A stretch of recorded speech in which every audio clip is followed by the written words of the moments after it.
Olá pessoal, começa aqui mais um programa em parceria com a CBDL, mas na verdade são 2 edições de programas especiais, porque acontece a festa de encerramento da temporada de 2025 da CBDL, onde o Carlos Eduardo Gouveia, presidente executivo, e o Fulvio Fafo, presidente do Conselho de Administração, recebem vários associados, em especial também muitos convidados importantes que ajudam a CBDL nesse trabalho intenso. Então, vamos acompanhar esta festa.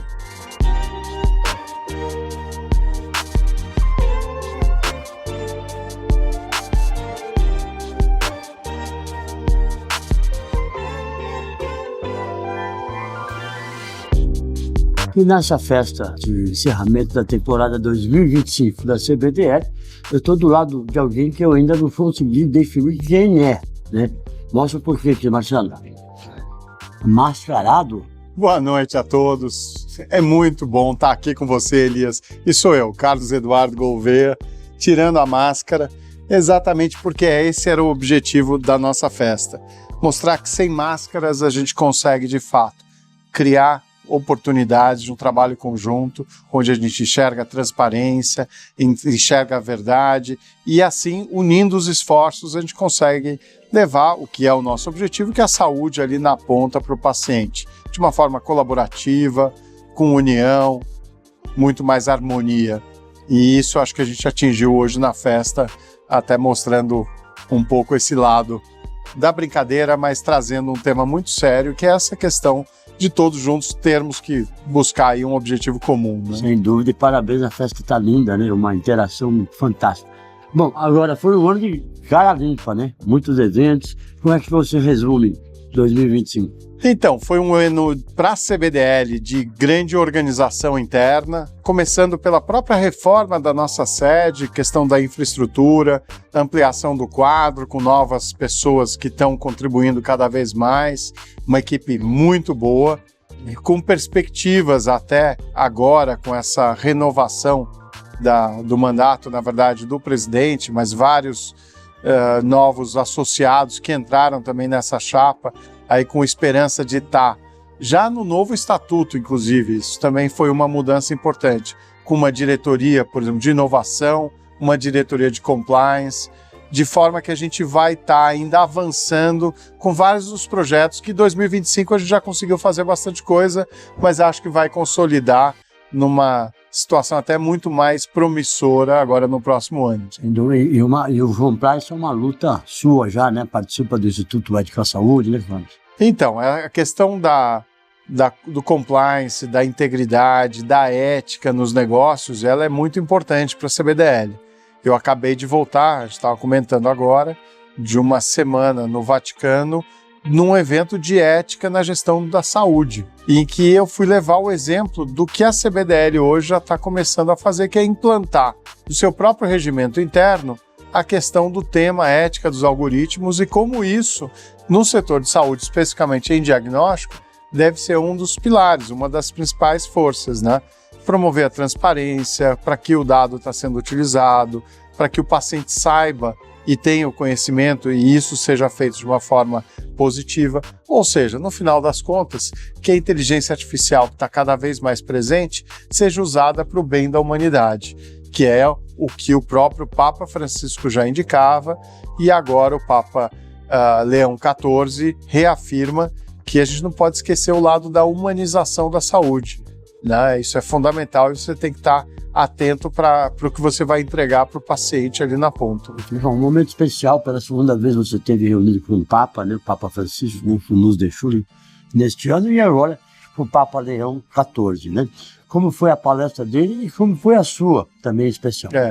Então, sempre muito tocante, porque além de você estar com uma autoridade de um Estado, você está com uma autoridade da sua própria religião, então tem uma mistura de símbolos e sentimentos muito interessante e curiosa. Então é muito rico. E o grupo que nós fomos era muito grande.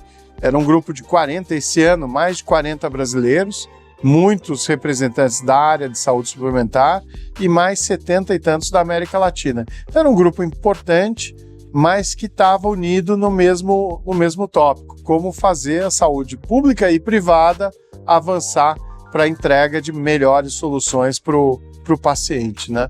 A minha palestra foi sobre algorética, e aí eu mostrei um pouco do que a gente tem feito aqui no Brasil, que na verdade ainda está no início, né, Elias? Mas tem uma promessa de longa vida e a gente quer fazer da forma correta, e por isso até que a gente trouxe uma palestra de inteligência artificial aqui. Então é um tema que vai ser recorrente para que a gente possa, de fato, buscar essa literacia que o professor Guedes da USP, da FIA, trouxe aqui como um dos temas principais. Perfeito. Deixa eu provocar um pouquinho. Você participa de vários eventos, congressos nacionais e internacionais. Entidades do Brasil têm seus congressos. CBDL pensa em criar um congresso? Então, a gente já pensou. O formato não é um formato fácil, porque ele teria que ter um pouco de visão de negócio, sustentabilidade, acesso, tecnologia, parte científica. Então, é uma possibilidade. A gente já pensou e usa talvez como modelo o americano, que é o da MedTech, da AdvaMed, que é o evento se chama MedTech, ou mesmo o evento europeu.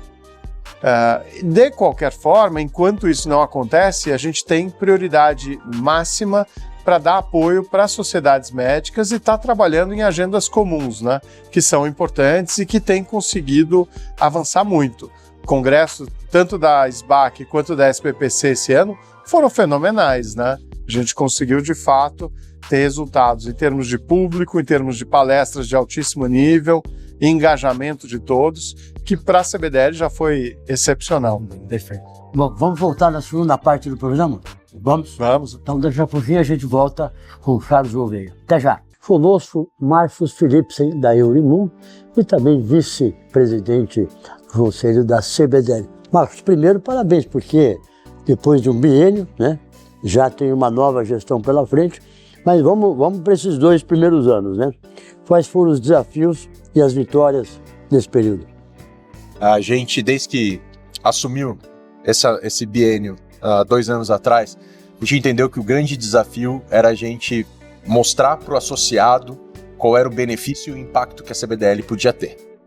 Foi aí que a gente conseguiu trazer mais gente, então o número de associados vem crescendo da CBDL, o que é muito importante, porque quanto a gente tem maior massa crítica, mais distante a gente consegue chegar, e a gente também se aproximou muito das outras associações que são nossas parceiras, a SBAC, a SBPC, a Abramed, e a gente conseguiu grandes avanços e proteção para os nossos associados também. A gente teve desafios importantes em torno da parte de tax e também na parte de regulatório. Para falar dois dos principais que a gente teve, mas a gente conseguiu reverter algumas decisões que estavam sendo ruins para o mercado diagnóstico e a gente espera poder avançar mais ainda nesse caminho aí. Importante abordar com o Marcos que nos 2 anos muitas empresas se associaram, né, à CBDL, mas ainda tem, né, um mercado para ser explorado, que outras empresas podem também vir para esse guarda-chuva. Tá bom.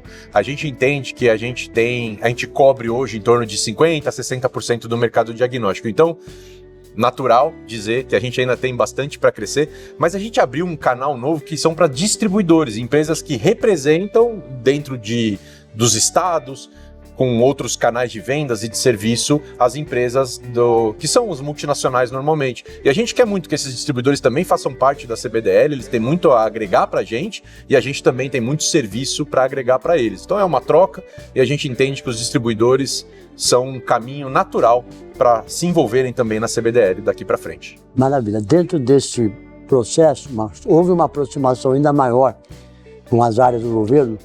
Sim.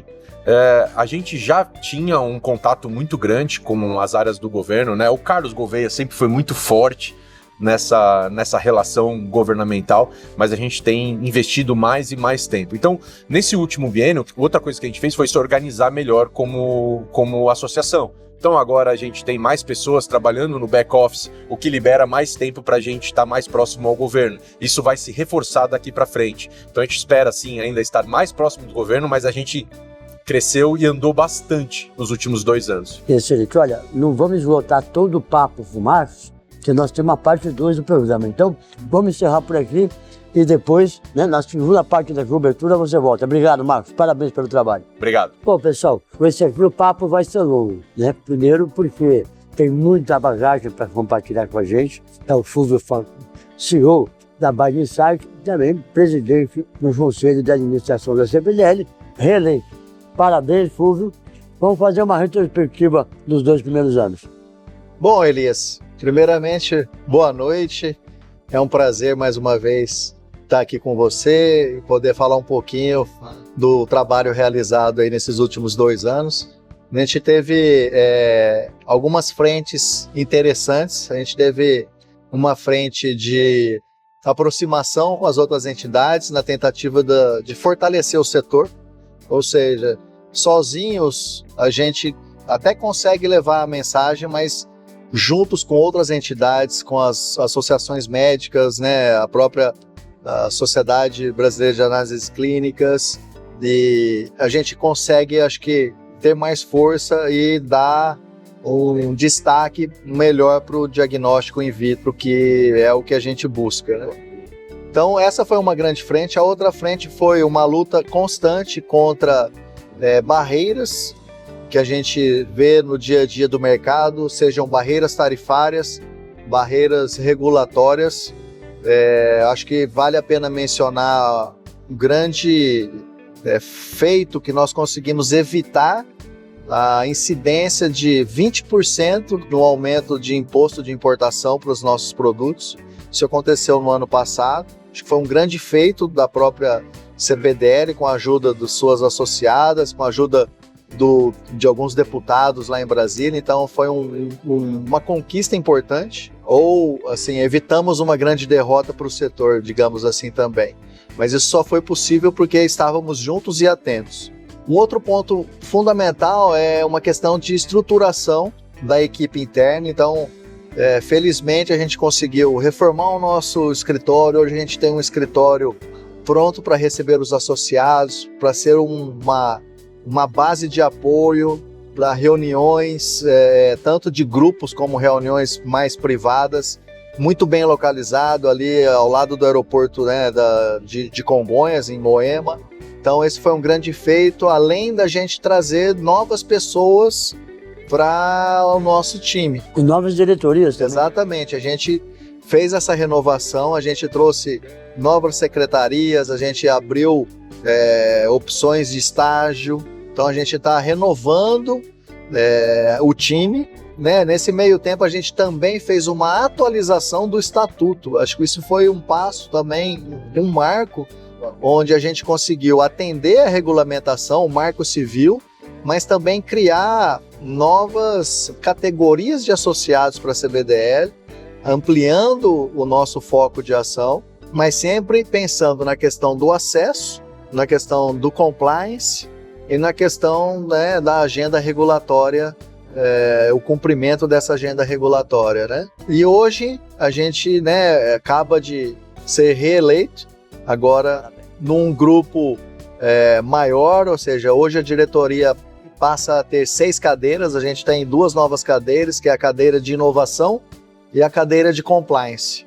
Então a gente está bastante empolgado com os novos integrantes que vão compor aí a nossa diretoria, assim como os 15 conselheiros que fazem parte do Conselho de Ética, Conselho de Admissão, Conselho Deliberativo. Então esse time todo aí, digamos, de 18 pessoas no total, é o time que eu acredito que vai dar sequência naquilo que tem sido feito de bom para a CBDL e vai trazer novas ideias. O nosso foco agora para o segundo mandato, para o segundo biênio, é fazer com que haja de fato um maior engajamento dos associados, que os associados participem das iniciativas, dos grupos de trabalho, porque só assim a gente vai conseguir ter uma diversificação de ideias, uma força de fato, uma força-tarefa à altura das necessidades e das oportunidades. Acho que esse é o grande ponto. Ele fez excelente. Inclusive, falando com o Marcos Philipsen, ele mostrou que praticamente metade do segmento ainda está fora da CBDL, ou seja, há um caminho, né, realmente a ser percorrido. Qual a estratégia para convidar esse pessoal? Perfeito, esse é um ponto importante. nós temos como missão representar no mínimo 75% do mercado de diagnóstico. Essa é uma missão e a gente tem que cumprir essa missão. O que nós estamos fazendo? A gente está criando novas categorias de associados, então agora não somente empresas importadoras ou fabricantes podem se associar, mas também os próprios laboratórios podem ser associados nossos, e nós vamos ter um foco muito grande nos distribuidores. Os distribuidores desempenham um papel muito importante no nosso mercado. O Brasil é um país de dimensão continental. A nossa tecnologia ela só chega nos rincões desse Brasil através de uma rede de distribuição. Então a ideia é que os distribuidores venham e comecem a fazer parte também da CBDL, possam usufruir dos benefícios que os associados da CBDL têm em termos de informações de mercado, proteção regulatória, entendimentos ou alguma eventualmente vantagem tributária para o setor, eles possam também de alguma forma pegar carona. Então a gente vai ter um programa de incentivo à adesão de distribuidores na fila dos associados para a CBDL. Esse é o nosso grande foco também para o segundo biênio agora, 2026-2027. Fedon, parabéns. Eu falei que o papo era bom, né? Então, voltar na segunda parte do programa? Perfeito. Então vamos. Vamos sim. Então tá. Daqui a pouco a gente volta com o Fulvio Fábio. Com a gente, vocês já conhecem, né? Admiram, que é a Joeli Chiarella, diretora técnica da CBDL. Inclusive, estou vendo um monte de novidade aqui da CBDL. Novas diretorias, o povo aqui animado, inovação para cá, inovação para lá. Então traz um pouco desse momento. Acho que esse ano foi um ano que a CBDL arrumou a casa para consolidar o trabalho, que a gente vai ver ainda mais frutos no próximo ano, né? Então nós tivemos aqui a criação de alguns grupos de trabalhos novos, por exemplo, um que eu vou me envolver bastante, que é o GT de inovação, que eu acho que é muito importante a gente promover a inovação que é gerada no próprio país. Nós fizemos uma reforma na sala da CBDL, que é a sede própria, que já tem há muitos anos, mas a reforma em si não é só torná-la mais bonita, mas um ambiente mais propício para trabalho, para colaboração e para interação. E agora nós temos um corpo mais estruturado, com uma pessoa permanente dentro da CBDL, tem uma assistente, que é tudo que vai propiciar que a gente faça mais coisa ainda no próximo ano do que a gente fez esse ano. Né? Em nível dessas novas diretorias, ou seja, parece que as pessoas estão se engajando cada vez mais.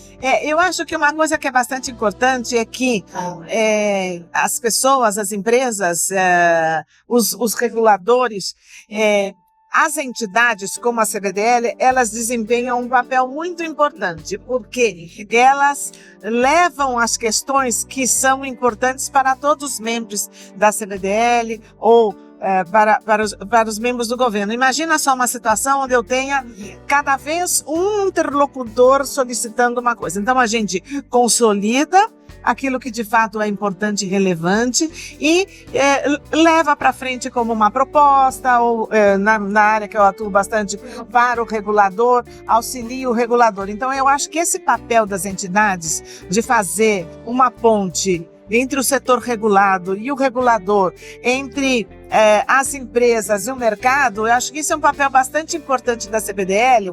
Esse ano também nós tivemos uma atuação não só naqueles eventos que a gente comumente vai, mas outros eventos que são importantes para o setor, por exemplo, o evento de IST, um stand colaborativo. Então, são formas de dar mais visibilidade para o setor do diagnóstico, né? Que tem uma importância. Claro. Sem diagnóstico não tem tratamento, sem tratamento você não tem cura. A ideia do diagnóstico precoce cada vez se fortalece mais. Ainda em off, você falou a palavra reliance.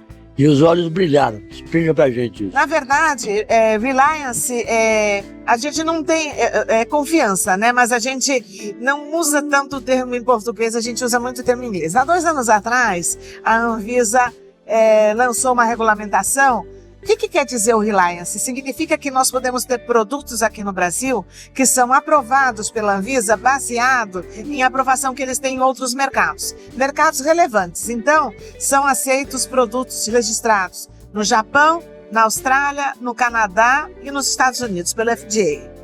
E a gente tem uma lacuna, porque a Europa não está neste pacote de países que a Anvisa aceita. E não é porque a Europa não tenha produtos de boa qualidade, empresas de boa qualidade, mas é porque a Europa também tem um movimento regulatório e ela ainda não está plenamente unificada como a União Europeia. Isso é um processo que começou, se não estou enganado, em 2017, já era para ter acabado, vai acabar nos próximos anos. E ainda hoje a gente teve uma reunião bastante importante, porque uma porcentagem muito importante do mercado brasileiro é composta de produtos europeus, e aceitar com base na confiança regulatória a submissão de registro na União Europeia aqui no Brasil vai fazer com que aqui no Brasil a gente tenha acesso mais rápido a tecnologias inovadoras, a produtos diferentes.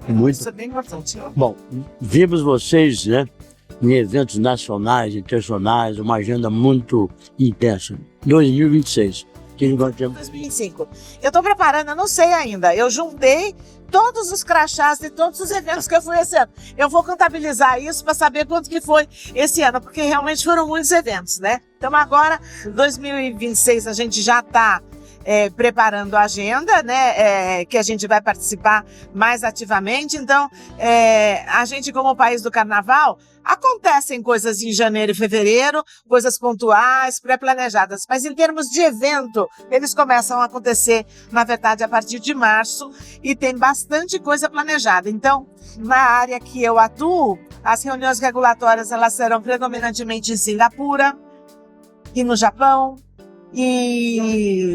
porque existe uma rotatividade entre os países, né? E o bom disso é que nessa rotatividade, nos anos de 27 e 28, elas serão no Brasil. Então, a gente não está trabalhando apenas na construção da agenda de 26, mas também na construção da agenda de 27 e 28. Muito bom. Inclusive, parabéns pelo trabalho de vocês. É emocionante ver realmente a entrega, né? O engajamento que vocês têm. É uma lição do mercado. Esse trabalho da CBDL, que eu já estou...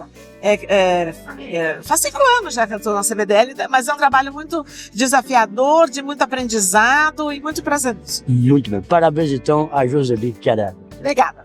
Pessoal, vocês já conheceram um pouco da história do Guilherme Amba, da Cidini, ele é o CEO da Cidini, e também diretor de inovação da CBDL. E vocês sabem que ele gosta de rugby, né? Joga rugby. Mas queria que você falasse um pouquinho sobre esse trabalho de inovação junto à entidade. Eu acho que foi uma surpresa, na verdade, o convite. É uma diretoria nova, né? Acho que vai ser o primeiro ano com essa diretoria. Mas já tem um tempo que eu venho tentando trazer algumas coisas para dentro da CBDL, de startups, o core nosso da Cidini é de inovação, né? O que a gente hoje trouxe para o mercado brasileiro, que é algo que só a gente tem. E eu tenho participado de muito evento com o Carlos, e aí quando veio esse convite, eu acho que tem tudo a ver. Eu espero poder contribuir com o primeiro ano, né? Mas a gente já estava conversando, temos muitas ideias, e eu acho que o carece no mercado. A gente está num momento muito interessante para isso. O Ministério da Saúde, a Anvisa estão muito abertos a esse tipo de coisa. E eu acho que a gente vem num momento muito oportuno essa iniciativa. Com certeza. Em que nível essa discussão da inovação pode chegar aos associados? Eu acho que de várias maneiras, né? Tanto a gente levando as inovações dos associados para o mercado, né? Ajudando a inserir no mercado, que eu acho que é a maior dificuldade. Qualquer tecnologia nova, ela vem romper uma barreira que vem, às vezes até do próprio associado, que trabalhou uma técnica há anos e de repente vem introduzir alguma coisa nova, ele tem que romper até um trabalho ótimo que ele fez. E até o contrário, que é algo que eu venho batendo nessa tecla, né? Eu acho que essas grandes empresas, elas têm dificuldade dessas inovações disruptivas, enquanto a gente tem startups que já estão fazendo isso.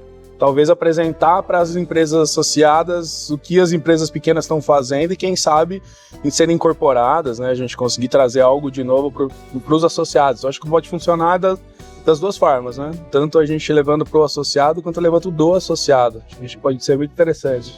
E tem um olhar de intercâmbio também? Bastante. Eu acho que a gente tem aí esses projetos de transferência de tecnologia agora, PDPs, pediu, a gente tem uma abertura do Ministério para trazer as produções locais. Eu acho que também fomentar novas tecnologias fora, que a gente possa fazer uma troca com, né, um intercâmbio com os associados, pode ser muito interessante nesse momento, sim. Perfeito. Guilherme, para a gente encerrar, fala um pouco sobre a Sudini, né, como foi a temporada de 2025, em especial projeção para o ano seguinte. A Sudini começou num momento muito complicado, que foi a pandemia, mas a gente foi muito feliz. Nós fomos uma das primeiras empresas a ter o produto no Brasil. Então a gente foi o maior fornecedor aí de PCI para Covid durante todo esse tempo. E a gente conseguiu, nesse tempo, melhorar muito o relacionamento com os clientes, e a ponto de que a gente conseguiu fazer uma virada de chave. E é o que eu estava comentando, a gente surfou a onda do Covid e agora a gente está entrando na onda da saúde da mulher, né? A gente conseguiu manter o parque de máquinas que a gente tinha instalado, conseguiu virar a chave para HPV, as ISTs, aí voltado para a saúde da mulher. Hoje já somos o maior fornecedor de produtos para a saúde da mulher.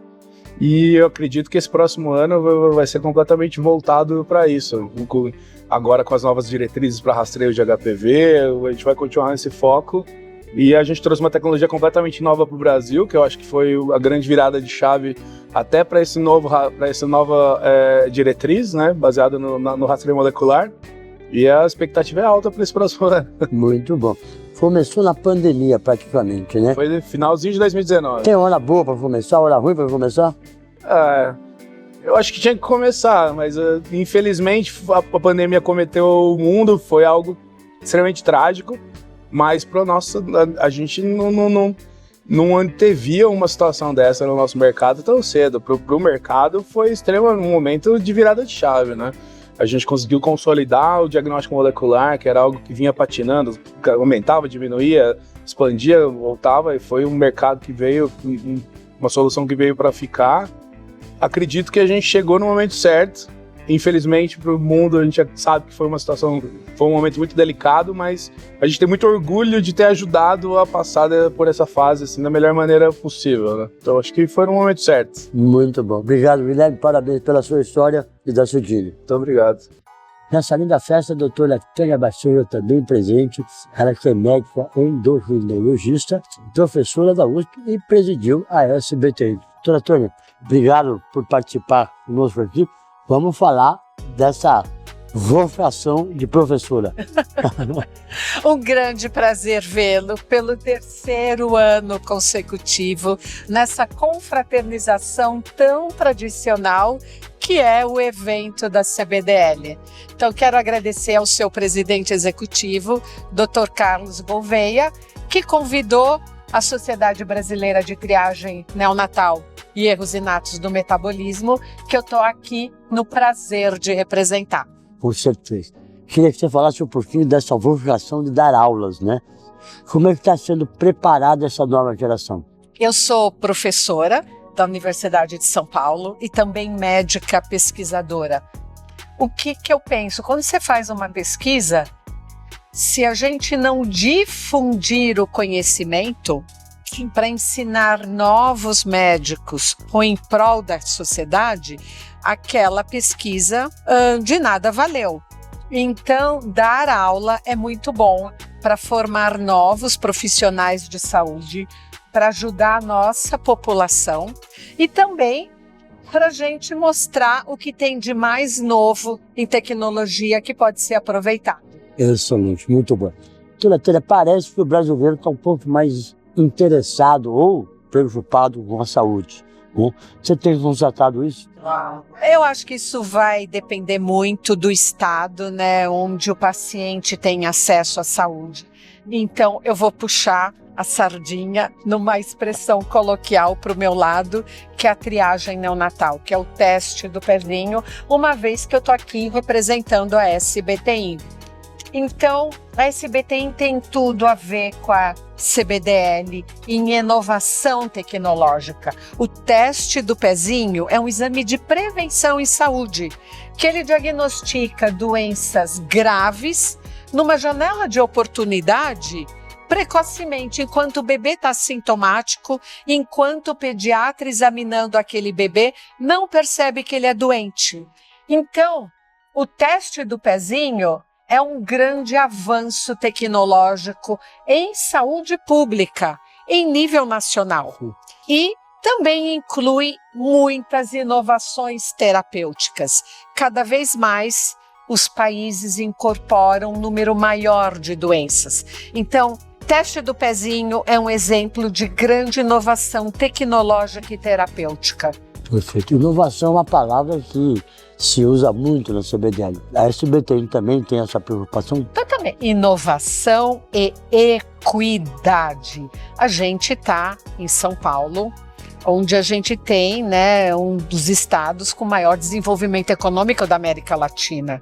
Nós temos outros estados que o teste do pezinho também tem grande inovação tecnológica. Município de São Paulo, Brasília, estado de Minas Gerais, mas nós temos um país de extensão continental e a gente diria, a SBTN, que a gente tem que olhar com muito carinho para o norte, nordeste, para que os nossos brasileirinhos que estão nascendo tenham o mesmo acesso à saúde.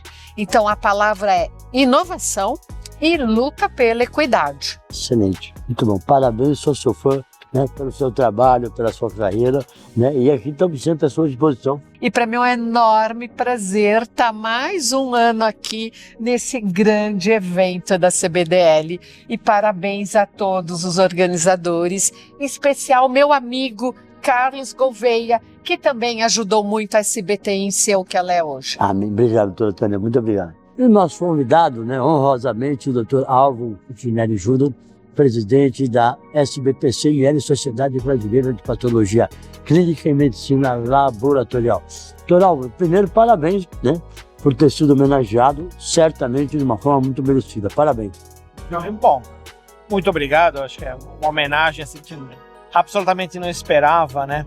É sempre algo que mexe muito, toca muito a gente. Doutor Álvaro, não dá para passar, né, uma conversa com você sem falar do sucesso do 57º evento organizado, né, pela entidade. Foi no Rio de Janeiro, foi um sucesso e tal. Que você trouxesse um pouco desse clima. Foi excelente. Acho que o desempenho do 57º Congresso passou todas as expectativas. Nós tivemos mais de 5.500 participantes, tivemos uma aprovação de todos os expositores, uma grade científica com mais de 290 atividades, palestrantes da Europa, Estados Unidos, América Latina. Ou seja, nosso congresso se firmou como o maior congresso da América Latina ou o maior congresso do Hemisfério Sul, dependendo do referencial geográfico. E é algo que nos orgulha muito, nos honra muito, né? Nos coloca entre os maiores eventos de medicina laboratorial do mundo. Álvaro, muito bom, parabéns. Que pontos você traz importantes dessa temporada 2025? Essa temporada é importante porque nós tivemos a entrada definitiva da inteligência artificial e de novas tecnologias, como a espectrometria de massa. Essas tecnologias, essas inovações estão definitivamente implantadas no laboratório clínico. Desde o apoio à decisão diagnóstica, controle de processos e o desenvolvimento de novos exames. A espectrometria de massa abriu um novo patamar de entendimento das doenças, onde nós conseguimos avaliar especificamente a molécula em questão da doença. Ou seja, a medicina personalizada agora definitivamente implantada no meio médico. Bom, uma luta importante, né, das entidades da CBDL também, né, da SBPC-IL, é justamente, né, pela Política Nacional do Diagnóstico Laboratorial. E que peta isso? Então, o apoio da SBPC à Política Nacional de Diagnóstico Laboratorial tem se mostrado bastante profícua, bastante importante. É uma iniciativa iniciada pela Sociedade Brasileira de Análises Clínicas, onde nós damos de mérito à doutora Elizabeth, iniciou esse projeto e juntamente com outras entidades, a SBPC, CBDL, a Abramed, o Conselho Federal de Farmácia e tantas outras que têm se juntado conosco para o estabelecimento de uma política de direcionamento e valorização do diagnóstico laboratorial no Brasil. Porque a gente sabe que o diagnóstico de laboratório é responsável por 70% das decisões que os médicos tomam na sua rotina. Então, valorizar esse passo importante na cadeia da saúde é fundamental. Muito bom. Bom, 2026, muitos chamam de um ano desafiador. Então, sob o olhar, né, da SBPC, quais são as realizações? Temos em 48º Congresso e outras realizações também. Para o ano que vem, nós já estamos planejando várias novas realizações. Eu vou assumir no ano que vem a presidência do Conselho de Ex-Presidentes da SBPC.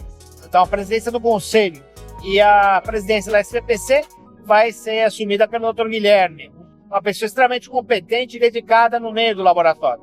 Para o ano que vem, nós estamos planejando o nosso ápice, o Congresso, o 58º Congresso, na cidade de Florianópolis, onde a inovação em medicina diagnóstica vai ser o motor.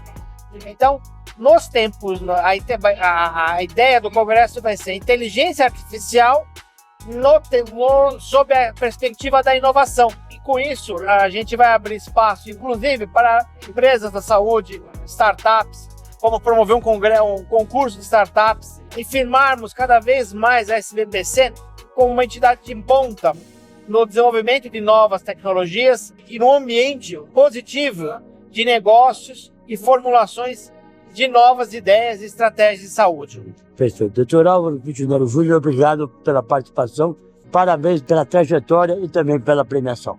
Muito obrigado, eu que agradeço aí o convite. Muito obrigado. Então, portanto, a primeira parte da festa do encerramento da temporada de 2025 da CBDL. Em nome de Carlos Eduardo Gouveia e do Fulvio Farro, agradecemos a sua parceria. Tivemos a produção de Maurício Santini, a edição e também as imagens de Marcelo Siqueira. E você sabe que esse programa é feito não só para você, mas sim por você. Tchau, pessoal. Até o próximo programa, que seria a segunda parte da cobertura da festa. Tchau.